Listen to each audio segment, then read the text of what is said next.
La bonne équation?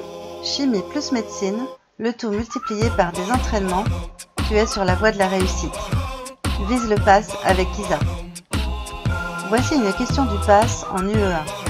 Chapitre référent, description des fonctions chimiques simples. On s'intéresse ci-après à la structure du métoprolol, un antiarythmique aux propriétés antibloquantes. Parmi les affirmations suivantes, cochez là où les réponses exactes. Tu disposes de la structure du métoprolol. Je t'encourage vivement à mettre en pause la vidéo pour te donner le temps de la réflexion. Dès que tu as tes propositions de réponse, appuie sur Play et profite de ma correction. Proposition A. Le métoprolol possède un radical méthoxy. Si tu décomposes méthoxy, on entend meth pour méthyle et oxy pour oxygène. En rassemblant les deux informations, on crée le groupe méthoxy composé d'un CH3, groupe méthyle, associé à un oxygène. Tiens, j'en vois un qui me fait de l'œil en haut à droite. La proposition A est vraie. Proposition B. Le métoprolol possède un radical N-propyle. Je te propose de faire un petit rappel quant aux groupes alkyles qui peuvent figurer dans une molécule. Le nombre d'atomes de carbone définit le groupe alkyle auquel il appartient. Pour un carbone, on se retrouve avec le groupe méthyle, CH3.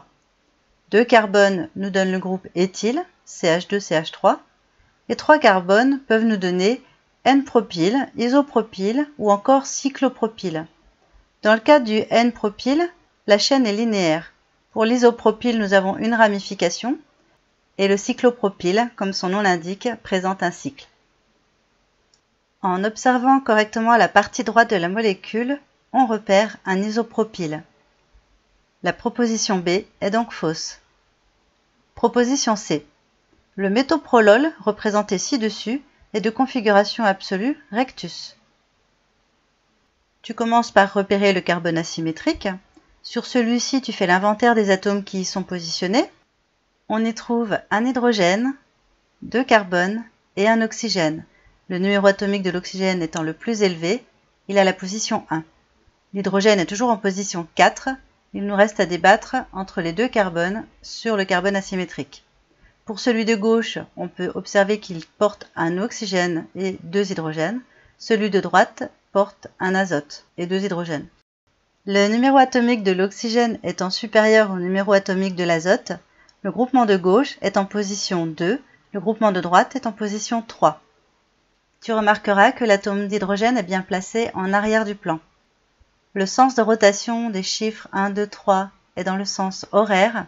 Cela correspond bien à une configuration absolue rectus. La proposition C est vraie. Proposition D. Le métoprolol possède une fonction amine primaire. Ici, nous avons un atome d'azote qui ne porte qu'un seul atome d'hydrogène, c'est donc une amine secondaire. La proposition D est fausse. Proposition E. Le métoprolol possède une fonction alcool secondaire. Dans cette molécule, nous retrouvons le groupe hydroxyle accroché sur le carbone asymétrique. Ce dernier ne portant qu'un seul hydrogène, nous sommes en présence d'un alcool secondaire. La proposition E est vraie. Si tu souhaites continuer ton entraînement, je te propose cette autre question issue des annales de première année de médecine. Si tu as un chapitre en particulier sur lequel tu souhaites t'entraîner, indique-le-moi en commentaire. Compte sur moi, je m'en occupe. Et si la vidéo t'a plu, tu peux la liker, la partager et t'y abonner. Je te souhaite bon courage et te dis à bientôt.